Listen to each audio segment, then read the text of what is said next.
सो hey everyone, आज हम start करने जा रहे हैं डाइजेशन एंड अब्जॉर्प्शन की पार्ट 2 वीडियो। तो हमने पार्ट 1 वीडियो में ऑलरेडी डाइजेस्टिव सिस्टम में जो एलिमेंट्री कैनाल है वो कैसे बनता है, हमने सारा कुछ देख लिया है। अभी हम इसमें स्टार्ट करने जा रहे हैं। जो हम एलिमेंट्री कैनाल है हमने इसका ओवरव्यू तो लिया है, लेकिन अगर हम इसको माइक्रोस्कोप में देखें तो हम क्या देखेंगे। तो बेसिकली माइक्रोस्कोप को जब हम टिश्यूज़ और सेल्स वगैरह को देखते हैं तो इसको हम हिस्टोलॉजी बोलते हैं। तो बेसिकली हिस्टोलॉजिकली एलिमेंट्री कैनाल का अगर हम कोई ट्रांसवर्स सेक्शन ले, ट्रांसवर्स सेक्शन मतलब हॉराइजेंटली अगर हम कोई बॉडी के सेक्शन ले तो हम जो इस कैनाल को 4 लेयर्स में डिवाइड कर सकते हैं। ठीक है, तो जो पहला लेयर है उसको हम बोलते हैं सीरोसा।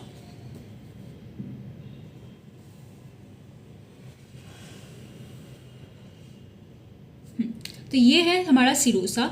तो सीरोसा मतलब जो सबसे आउटर मोस्ट लाइनिंग होती है हमारी एलिमेंट्री कैनाल की, सीरोसा।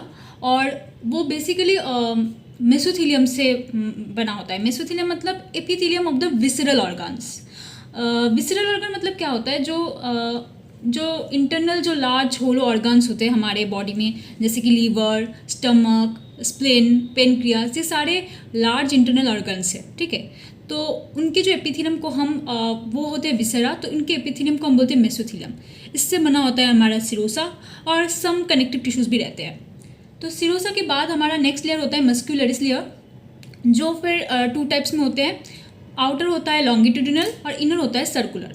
अभी आउटर इसको हम क्या बोल रहे हैं, ओ, तो ये हो जाता है लॉन्गिट्यूडिनल, सबसे ज़्यादा बड़ा लॉन्गिट्यूडिनल। ठीक है, आउटर लॉन्गिट्यूडिनल, और इनर वाला होता है सर्कुलर। तो हम ट्रांसवर्स सेक्शन में देख रहे हैं, तो जैसे कि अगर ट्रांसवर्स सेक्शन में देखें तो हम कैसे देखेंगे। आउटर वाला होता है लॉन्गिट्यूडिनल। अभी आपका लग रहा हो मैं ये क्या बना रही हूँ, आउटर तो लॉन्गिट्यूडिनल है, ये तो सर्कुलर लग रहा है।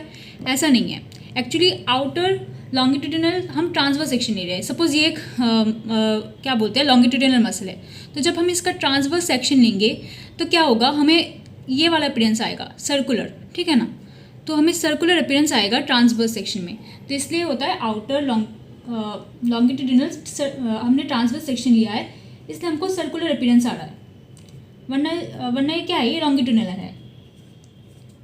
तो जल्दी जल्दी बना देती हूँ। तो ये है outer longitudinal layer of muscularis और इनर वाला होता है सर्कुलर।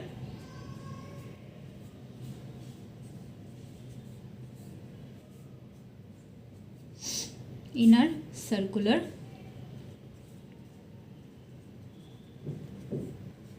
ऑफ क्या, of the second layer that is muscularis. अभी जो मस्क्यूलरिस है नाम में ही पता चल रहा है ये किस से बना है, मसल्स से। अभी हमने बताया कि मसल्स 3 टाइप के होते हैं, है ना। क्लास 9th में भी हमने पढ़ा है कि स्केलेटल, स्मूथ एंड कार्डियक। तो हम एलिमेंट्री कैनाल की बात कर रहे हैं तो कार्डियक तो नहीं हो सकता। अभी स्केलेटल और स्मूथ में कौन सा हो सकता है। ऑब्वियसली स्केलेटल हमने पढ़ा है कि स्केलेटल वो मसल्स होते हैं जो वॉलेंट्री, हमारे वॉलेंट्री कंट्रोल में होते हैं, और स्मूथ मसल्स वो होते हैं जो इनवॉलेंट्री। और जो एलिमेंट्री कैनाल है वो बेसिकली हम कंट्रोल तो नहीं कर सकते ना, कि हम फूड एक बार जब हम खा लेते हैं हमें थोड़ी पता चलता है कि कब ये इसोफेगस से स्टमक तक गया या स्मॉल इंटेस्टाइन तक गया, नहीं पता चलता। तो इसका मतलब ये है कि जो मस्क्यूलरिस म्यूकोसा है, मतलब मस्क्यूलरिस जो लेयर है वो स्मूथ मसल से बनती है, मतलब इनवॉलेंटरी।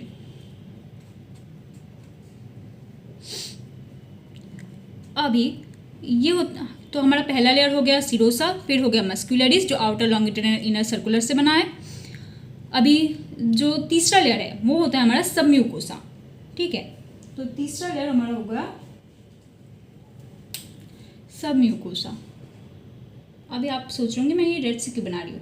रेड से इसलिए बना रही हूँ क्योंकि ये जो सबम्यूकोसा है वो कनेक्टिव टिश्यू से, विद लूज कनेक्टिव टिश्यू से बना है, लेकिन एट द सेम टाइम ये बना होता है इसमें रहता है, सब म्यूकोसा में रहता है ब्लड वेसल्स, लिम्फ, नर्व्स वगैरह, है ना। ब्लड वेसल जैसे सब कुछ रहते हैं। तो इसमें क्या क्या रहता है, ब्लड वेसल्स रहते हैं, लिम्फ, नर्व, ये सब रहते हैं। और जो हमारा लास्ट लेयर होता है वो होता है हमारा म्यूकोसा।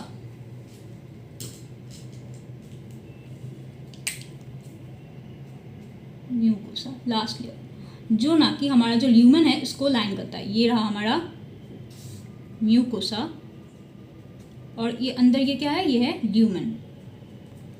तो ये रहा हमारा लेयर और ये हम कैसे बोल रहे हैं, ये है हमारा transverse section of the gut और एलिमेंट्री कैनाल। इसमें हमने ये देख लिया, ये सारे 4 लेयर्स, सीरोसा आउटर मोस्ट, फिर मस्क्यूलरिस, फिर सब म्यूकोसा और फिर म्यूकोसा। ठीक है, अभी हम पढ़ते हैं अबाउट द डाइजेस्टिव ग्लैंड्स। तो हमने पहले ही पढ़ा था, जो ह्यूमन डाइजेस्टिव सिस्टम है वो एलिमेंट्री कैनाल और डाइजेस्टिव ग्लैंड से बना है ना। तो जो डाइजेस्टिव ग्लैंड्स है वो 3 टाइप के हैं। अभी ग्लैंड्स तो बहुत सारे हैं हमारे बॉडी में, लेकिन हम डाइजेस्टिव ग्लैंड्स की बात कर रहे हैं। तो वो बेसिकली 3 हैं, सेलिवरी ग्लैंड्स, फिर लीवर जो हमारी बॉडी का सबसे लार्जेस्ट भी होता है, और लास्ट है हमारा पेनक्रियास। तो जो सेलिवरी ग्लैंड है वो बेसिकली फिर से 3 पेयर्स में होते हैं। एक है हमारा पेरोटिड, एक है हमारा सब मैंडिबुलर या इसको सब मैक्सिलरी भी बोलते हैं, और तीसरा हो गया हमारा सबलिंगुअल। तो बेसिकली क्या होता है, ये तीनों ही आउटसाइड द बक्कल कैविटी रहते हैं या ऑरल कैविटी रहते हैं, लेकिन ये सेक्रेट करते हैं saliva into the oral cavity. जो पेरोटिड है ना, अगर हम कोई इंसान ऐसे ही रैंडमली बनाएं,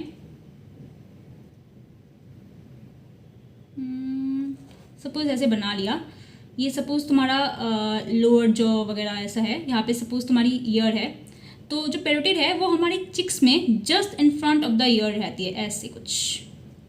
ये हमारी पेरोटिड होगी, जस्ट ऐसे होगी। और जो सब मैंडिबुलर बेसिकली हमारी लोअर जॉ बनाती है, तो ये कहाँ रहेगी, हमारी cheeks just in front of the ear. सब mandibular basically lower jaw, because mandible हमारी लोअर जॉ बनाती है तो उसके जस्ट नीचे। सब लिंगुअल मतलब बिलो द टंग। ठीक है, ओके। अभी हम जाते हैं, ये हमारी 3 pairs of salivary glands. Pairs मतलब हर सारे 2-2 है, तो टोटल हमारे कितने सेलिवरी ग्लैंड्स है, 6। 2 पेरोटिड, 2 सबमैंडिबुलर, 2 सबलिंगुअल। तो ये शायद तुम्हें नीट पे क्वेश्चन भी आ जाए कि कितने सेलिवरी ग्लैंड है, और तुम शायद 3 मार्क करके आ जाओ, क्योंकि बुक में ये लिखा है, लेकिन बुक में 3 पेयर लिखा है। तो अगर पेयर्स लिखे होंगे ऑप्शन में कि कितने पेयर्स, तो 3 पेयर्स, लेकिन अगर ओवरऑल सेलिवरी ग्लैंड्स तो कितने होंगे, 6। ओके, अभी हम जाते हैं लीवर में। तो लीवर बेसिकली सबसे लार्जेस्ट ग्लैंड है, जो 1.2 to 1.5 kg इसका वेट होता है। अभी जो लीवर है वो जो डायाफ्राम होता है, डायाफ्राम हमें पता है कि डायाफ्राम जो है वो थोरैक्स और एब्डोमेन को सेपरेट करता है, थोरैसिक कैविटी और एब्डोमिनल कैविटी। तो जस्ट डायाफ्राम के नीचे हमारा लीवर रहता है, तो हंस ये एब्डोमिनल कैविटी में रहेगा। और ये जो लीवर है वो लार्जेस्ट ग्लैंड तो है ही, लेकिन इसको हम 2 लोब्स में डिवाइड करते हैं, 2 लोब्स। लेकिन जो 2 लोब्स है वो इक्वल तो है नहीं, जो लेफ्ट लोब है वो थोड़ा स्मॉल है as compare to the right lobe. Right lobe large होता है। और लीवर्स में रहते हैं हेपेटिक लॉब्यूल्स, जो ना कि स्ट्रक्चरल एंड फंक्शनल यूनिट माना जाता है of liver. Structural and functional unit of liver, जिसमें हेपेटिक सेल्स रहते हैं जो कॉर्ड के फॉर्म में अरेंज होता है। अभी जो हेपेटिक सेल्स है वो एक कनेक्टिव टिश्यू के लेयर्स से मतलब क्लोज रहते हैं, उसको हम बोलते हैं ग्लिसन्स कैप्सूल। ये एक इम्पॉर्टेंट पॉइंट है। देन अभी हमारे लीवर में हमें क्या प्रोड्यूस होता है, बाइल प्रोड्यूस होता है, हम सबको पता है। तो जो बाइल है वो लीवर से हमारे गॉल ब्लैडर में जाता है। क्यों? क्योंकि उस गॉल ब्लैडर में वो बाइल स्टोर होगा और वो और ज़्यादा कंसनट्रेटेड होगा। ठीक है, फिर जो गॉल ब्लैडर होता है सपोज ऐसे, इससे एक डक्ट निकलती है जिसको हम बोलते हैं सिस्टिक डक्ट। इसकी ये सपोज गॉल ब्लैडर है, गॉल ब्लैडर हो गया, इससे ये निकल रहा है क्या, सिस्टिक डक्ट। और लीवर की जो डक्ट्स होते हैं उसको हम बोलते हैं hepatic ducts. Actually hepatic word liver के लिए बहुत यूज़ होता है बायोलॉजी या मेडिकल टर्म्स में, तो ये याद रखना कि जब भी हेपेटिक जैसा कुछ आएगा मतलब it's related to liver. So hepatic ducts और ये जो गॉल ब्लैडर का जो डक्ट है वो सिस्टिक डक्ट होता है।